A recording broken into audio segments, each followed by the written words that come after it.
Welcome to the Life Leadership Podcast with myself, Leila Singh, all things coaching, career, and personal branding. This podcast is for ambitious career professionals like you, wanting to create a life of choice and freedom, to be, do, and have more through overcoming limitations, to develop new perspectives and insights, and to redefine your success, be that in work, health, relationships, and so much more.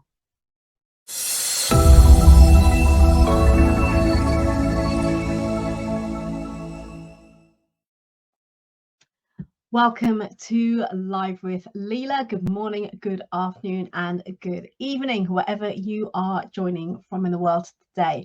My name is Leila Singh. I am a leadership, career, and a personal brand coach. My mission is to impact 100,000 people's career trajectory beyond what they ever thought possible. Why? Because I'm passionate about helping you to realize what is truly possible for you in your career and in your life.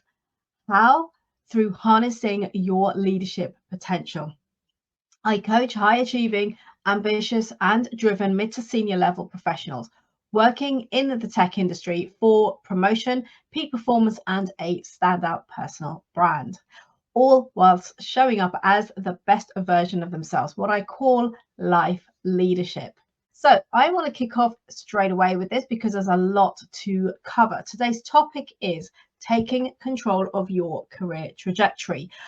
And why am I sharing this today? Well, I wrote an article about this last week in alignment with the International Women's Day on Friday, and their theme this year for 2024, which is invest in women and accelerate progress. And for me, this emphasizes the importance of encouraging and enabling empowerment for women in the workplace. And yes, there is progress that has been made in promoting gender equality in the workplace. However, there's still a significant gap when it comes particularly to women in senior roles.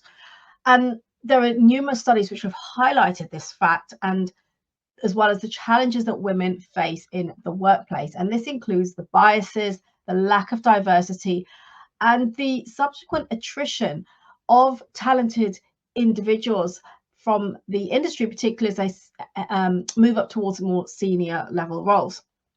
And these are systemic challenges. And absolutely, we can advocate for change. And there are so many incredible communities and groups and networks which are doing so all of the time.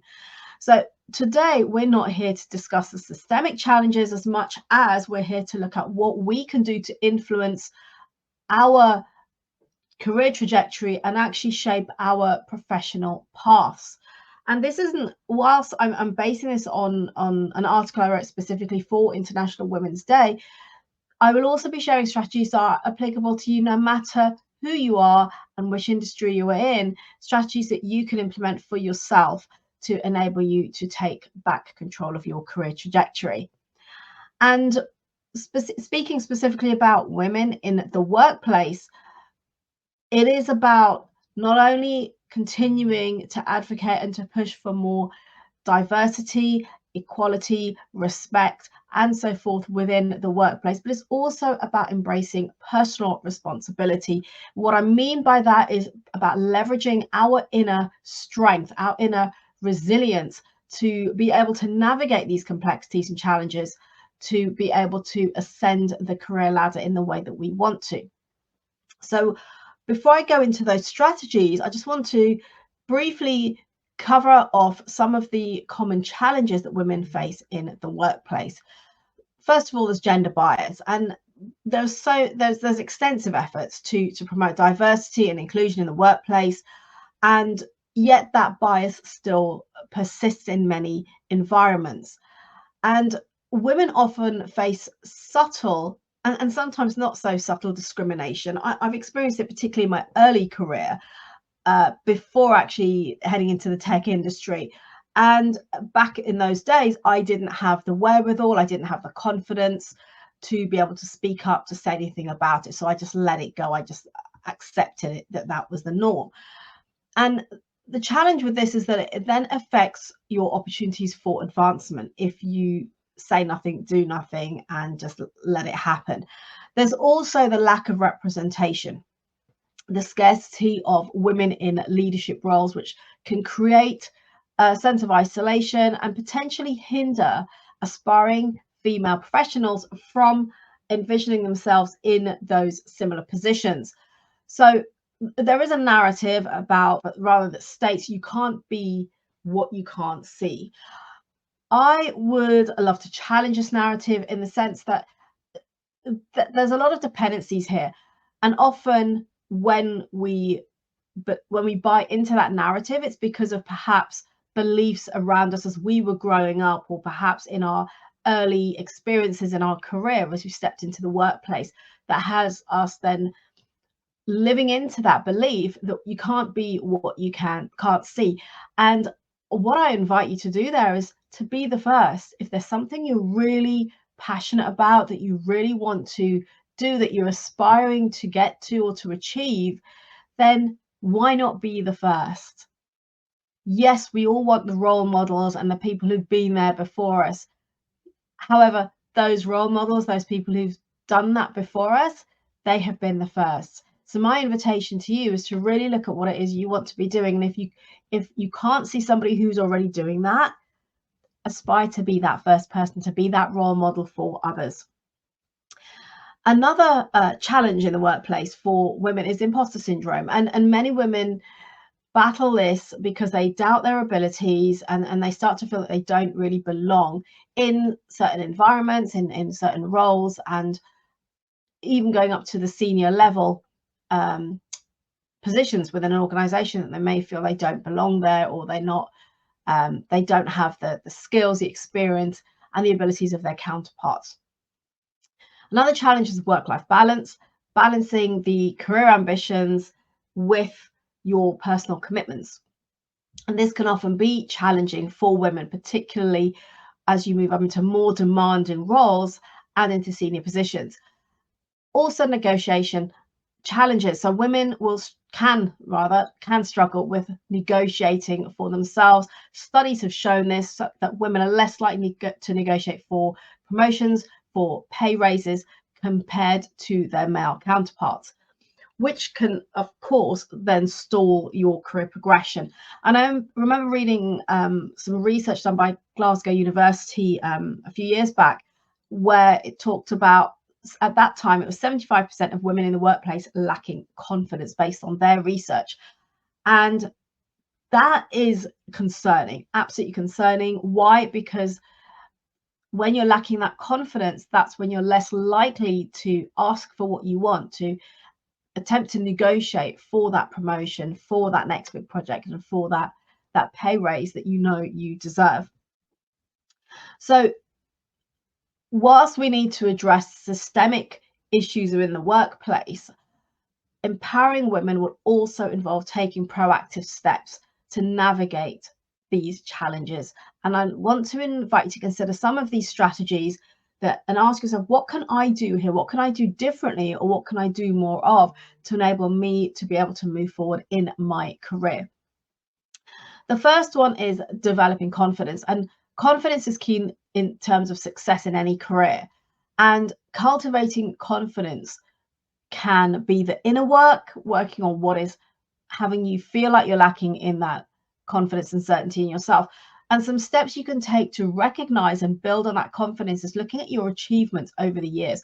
Write them down, because when you look at that list and realize how much you've achieved and how far you have come, that will start to naturally instill greater confidence in yourself, and certainty and belief that you can achieve so much more.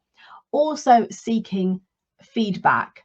So looking for people whose opinions you value, people who you've worked with and worked for, who you trust their opinions, like, and trust them to have your back, and reaching out to them to seek that feedback that can help to reinforce what you can see for yourself within your own accomplishments. And as well, you can look at honing your skills. So where maybe you feel that you're lacking confidence in a particular area, what can you do there to hone your skills so that you feel that you have that confidence, you can show up with that certainty in yourself. The second one is overcoming insecurities. This is a tough one. And why do I say that? Because it's about acknowledging firstly and then challenging your insecurities head on. And it's not something that is comfortable to do. And remember that everyone, regardless of gender, in fact, everyone experiences those moments of self-doubt. So I invite you to embrace the opportunities for the growth, the opportunities that come your way. You feel, I'm not ready, but actually there's growth here for me. Embrace them, grab those opportunities. And when you experience setbacks, view them as learning experiences. Why do I say this? Because many people view them as failures. There is no such thing as failure unless you keep doing the same thing over and over again and getting the same result. It is more about, what did you learn from this? What didn't work? What could I have done differently? What could I do better the next time? How could I prepare better? Or what more could I have done? So asking yourself powerful questions will help you to learn from those experiences. Once you can do that, once you can learn, even if it's just one thing that you take away from that setback, that is a learning experience for you and help you to perform better the next time. The next strategy is advocating for yourself. Why? Because if you're not going to advocate for yourself, then why would anyone else? It's really, really important to be able to seek out opportunities rather than just waiting for them to show up for you. Learn to articulate your goals, your skills, the value that you have to bring to the table, your accomplishments. Remember that list that I mentioned earlier? Learn to be able to articulate these really, really well and confidently, so that you're advocating for yourself when it comes to your performance reviews, to negotiating on your salaries, as well as pursuing your leadership roles. Think about the question, why me? What is your answer to that? So if someone says to you, well, why should I consider you for this opportunity? Why should I consider you for that pay rise or that bonus? Have the answers, and they will come once you do that work and that preparation to really hold up the mirror and recognize the positives, the good, the accomplishments, the achievements, the skills, the experience that you have. So take some time to really reflect on that and write these things down. Speaking up is the next strategy I want to share. Your voice matters. All of our voices matter. So please do not hesitate to share your ideas, to think about your voicing your opinions and your perspectives, your points of view, whether it's in meetings, it's in brainstorming sessions, whether it's in a team meeting, in a conversation online. Remember to speak up, to share your voice. And you may run the risk of, depending on who's around you, who's in the room, that you're not listening to. Keep doing it, because eventually someone will listen. And actually, the more you put it out there, the more you're building your own confidence in yourself of being able to speak up and to share your opinions. Remember that your insights are likely unique, and they can contribute to the collaboration, to the innovation, as well as driving positive change within your team, within your organizations. Do never undervalue what you have to say. Remember to share, to speak up and to share.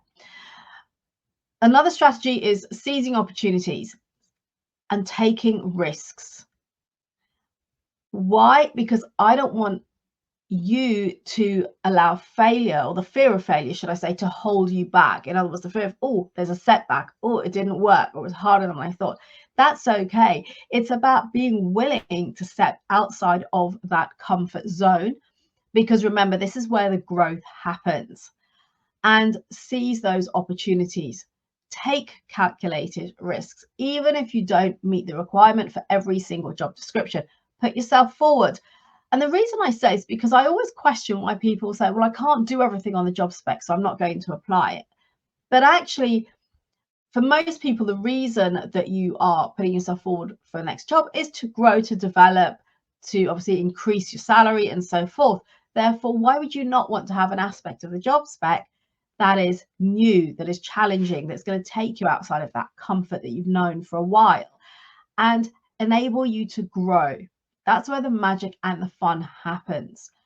And by the way, who am I to speak about this? I have done this throughout my career, where I've changed career. I've gone from accountancy to recruitment to corporate finance to sales exec.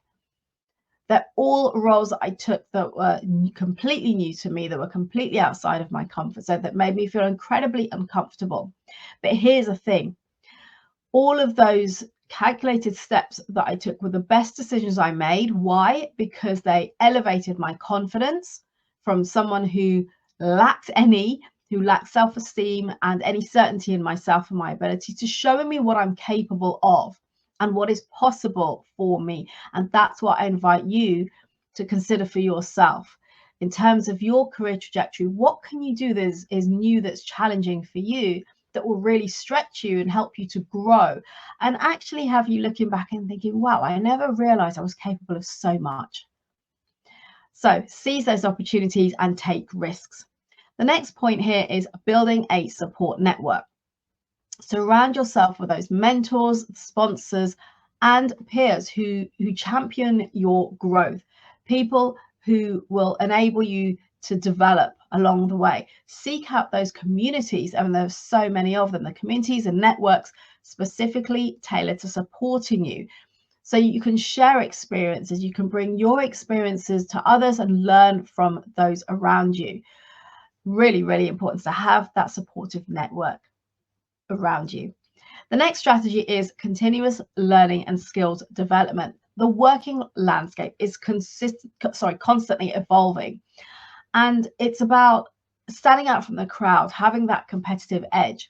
So what can you do here? It's about staying abreast of the latest trends in your industry, perhaps the current and latest technologies, if that is relevant for you, and the best practices. How do you do this? Through ongoing training, skills development, learning, whether it's online learning, it's looking for courses that you can take up, having mentors around you, people who may be doing what you want to do, who you can leverage from, who you can learn from, and to enable you to get to where you want to be even quicker, learning from their own insights, their shares, maybe mistakes that they've made, obstacles that they have overcome. So again, it comes back to the people you're surrounding yourself with, and what can you do to upskill and to develop and learn. Maybe it's about investing in relevant certifications and courses and workshops to enhance your expertise and your marketability. The next strategy is fostering your work-life integration, and this can be challenging, particularly if you've got home commitments, family commitments. So do strive for the healthy balance between your professional and your personal life. And everyone has a different view of what balance is for them. So it's not about what other people say it should be. It's about what is important to you, what your priorities are, and what you want your life to look like. So it's important to establish your boundaries, and of course to prioritize your self-care. So remember to seek out the employers that prioritize that well-being, that employee well-being, and the flexibility that you want, that will enable you to feel that you're fulfilled, but you have that balance in your life between your work and your home and family commitments. As you can tell from this is a multifaceted approach. There's a number of things that we can do, not only to address the systemic barriers, and that's not something I'm here to speak about today, but I'm here to encourage you to leverage your inner strengths and so that you can shape your career path, your career trajectory. And I invite you to really look at what you can do for yourself to enable that, whilst the systemic barriers are continually being addressed and being challenged. And in the ideal world, those organizations are actually putting things in place to enable that support, that diversity, encourage the inclusion, and so forth. So for me, I would invite you today to really look at leveraging your inner strength, your inner resilience, so that you can develop your confidence to a higher level, to advocate for yourself, to ask for what you want, to grab those opportunities and to take risks, as well as fostering a supportive community and network around you, because all of this will enable you to navigate the challenges of the working environment far easier and ascend that career ladder, that career trajectory more on your own terms. So that's my invitation to you today, is take note of these strategies. And yes, they are simple. They're simple strategies on the outside. They're not always easy. They're simple, but not always easy. So yes, they will take work. Yes, they will take effort. So leverage the people around you, your colleagues, your mentors, your managers, people who you look up to, who are doing what you want to do or being where you want to get to. And seek out the help and the support that will help you to get to where you want to be, to build on those strengths, to build on the skills, and leverage your own inner strength and resilience, because you have that. You have that in shed loads. So remember, those are the things really help you to build yourself up and be able to push forward to get to where you want to be, wherever that might be in your career.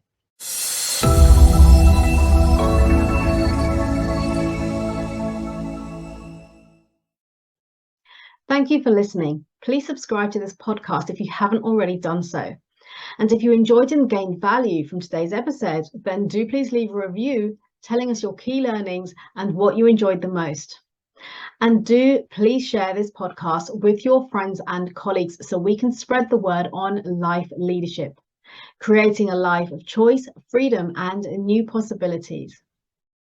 Connect with me directly on LinkedIn, and if you would like to learn more about how we can work together, either DM me on LinkedIn or email me. All details and resources can be found in the show notes.